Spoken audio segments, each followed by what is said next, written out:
সম্মান বাঁচাতে বা অভাবের তাড়নায় সদ্য ভূমিষ্ঠ সন্তানকে ছুঁড়ে ফেলা হয় ডাস্টবিনে, রাস্তায়। এমন পরিচয়হীন নবজাতকদের অনেকের ঠিকানা হয়ে ওঠে ডাক্তার মুজিব নিউবর্ন ফাউন্ডেশন। গত 11 বছরে এমন 77 নবজাতককে কুড়িয়ে এনে লালন পালন করেছে ফাউন্ডেশনটি। মানবিক এই কাজকে সাধুবাদ জানিয়েছেন প্রধানমন্ত্রী তারেক রহমান, দিয়েছেন সহায়তার আশ্বাস। নারায়ণগঞ্জ প্রতিনিধি আনোয়ার হাসানের পাঠানো তথ্যচিত্রে আরও জানাচ্ছেন সাকিব আল হাসান। সামাজিক কলঙ্ক ঢাকতে কিংবা অভাবের তাড়নায় নির্মমতার বলি হতে হয় অনেক নিষ্পাপ নবজাতককে। ফেলে দেওয়া হয় ডাস্টবিনে কিংবা নর্দমায়। ভাগ্য যাদের সহায় হয় এমন অনেক নবজাতকের ঠিকানা হয়ে ওঠে নারায়ণগঞ্জে ডাক্তার মুজিব নিউবর্ন ফাউন্ডেশন।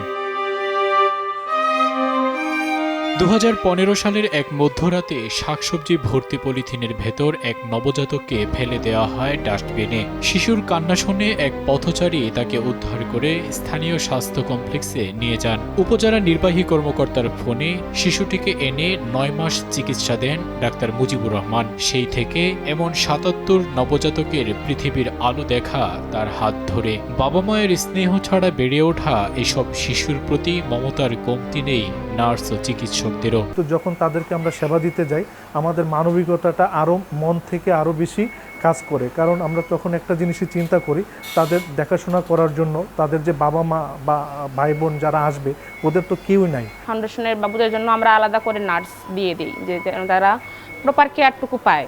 এমন মানবিক কাজে সাধুবাদ জানিয়েছেন প্রধানমন্ত্রী তারেক রহমান, দিয়েছেন সহায়তার আশ্বাস। প্রধানমন্ত্রীর সাথে দেখা সৌজন্য যখন সাক্ষাৎ করতে যাই, আমার সাথে কথা হয়, উনি বলেছিলেন যে আপনার এই ফাউন্ডেশনের বাচ্চাগুলো নিয়ে আপনার এখন কি কি প্রতিবন্ধকতা আছে, আপনি কি চান। উনি যদি শোনার পর সাথে সাথে মাননীয় স্বাস্থ্যমন্ত্রী মহোদয়কে উনি ওখানে থেকে ফোন দিয়েছেন। আগামীতে কোনো নবজাতক যেন রাস্তায় পড়ে না থাকে এমন স্বপ্ন দেখেন ডাক্তার মুজিব। ফাউন্ডেশনটির সহায়তায় এগিয়ে আসবে সরকার, এমন প্রত্যাশা সবার।